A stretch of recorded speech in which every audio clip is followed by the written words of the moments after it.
B are non-singular matrices of order 2 such that product AB चा inverse आपल्याला दिलेला given आहे अँड A इन्व्हर्स पण दिलेला आहे. देन B इन्व्हर्स फाइंड करायचं आहे. ओके, काय करता येईल बघा. एक तर ए मॅट्रिक्स कन्सेप्ट काय बघा यातली. ए मॅट्रिक्स आपला जर 2/2 चा जर असेल तर याच्यामध्ये याचा इन्व्हर्स जो आपण काढतोय तो 1 AD मायनस BC आणि ए आणि डी ची फक्त इंटरचेंज करतोय आपण प्लेस आणि बी आणि सी ला मायनसने मल्टिप्लाय करतो. ओके, हा तुमचा ए इन्व्हर्स फाइंड करता येतोय जेव्हा तुम्हाला 2/2 चा मॅट्रिक्स दिला असेल. त्याप्रमाणे बघा, हा जो ए इन्व्हर्स दिलाय ह्याच्यावरून समजा आपल्याला ए मॅट्रिक्स रिव्हर्स लिहायचा असेल तर तो आपण कसा करणार बघा. ह्या दोघांची जागा चेंज करता येईल 4 आणि 0 ची. ती व्हॅल्यू लिहूया 0 4 आणि 3 आणि -1 मध्ये त्याचा साइन बदलूया. -3 होईल आणि मायनसचा प्लस होईल. बघा याचा इन्व्हर्स याच पद्धतीने जर फाइंड करायला गेला तर 1 AD minus BC that is 0 minus minus plus 3 1/3 झालं. ए आणि डी च्या चेंज करायच्या जागा म्हणजे 0 आणि 4 ची जागा जर इंटरचेंज केली तर 4 0 होईल अँड याच्या दोघांचं साइन बदलेल. ओके, हे आपण पहिल्यांदा ए मॅट्रिक्स फाइंड केला.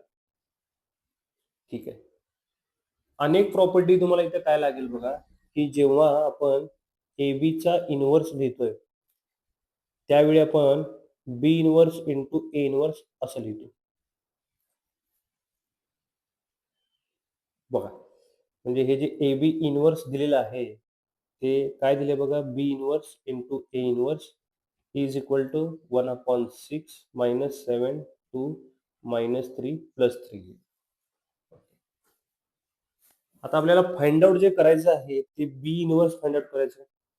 ओके, म्हणजे जर LHS बघितलं तर हे जे आहे हे B inverse into A inverse आहे. म्हणजे ह्याच्यामध्ये जर ए इन्व्हर्स जर आपल्याला तसंही करून घालवता आलं असेल तर डायरेक्ट आपल्याला बी इन्व्हर्स मिळून जाईल. मग इथं काय करावं लागेल बघा की पोस्ट मल्टिप्लाय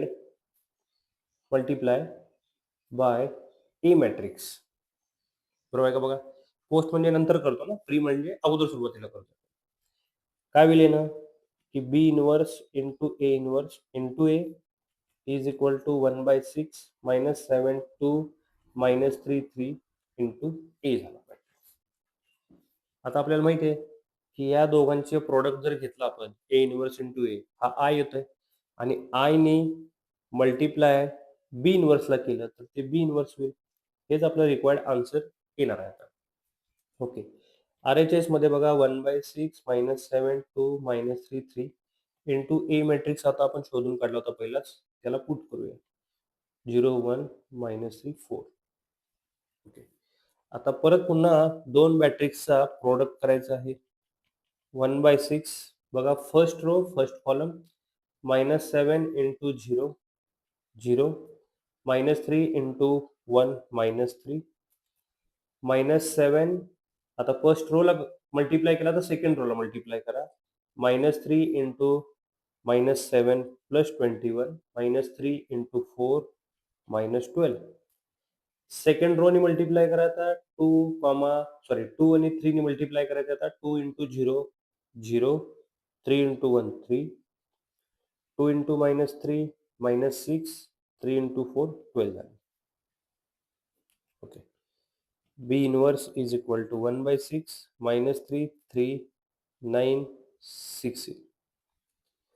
आता संपूर्ण ब्रॅकेट मधून मॅट्रिक्स मध्ये, ब्रॅकेट म्हणजे मॅट्रिक्स मधून 3 कॉमन येईल. ओके, काय राहील बघा, -1 1 3 आणि 2 आणि 3/6 दॅट इज 1/2 -1 1 3 2. ओके, हे झालं तुमचं फायनल आन्सर. कोणतं ऑप्शन सॅटिस्फाय होतं बघा, ऑप्शन सी.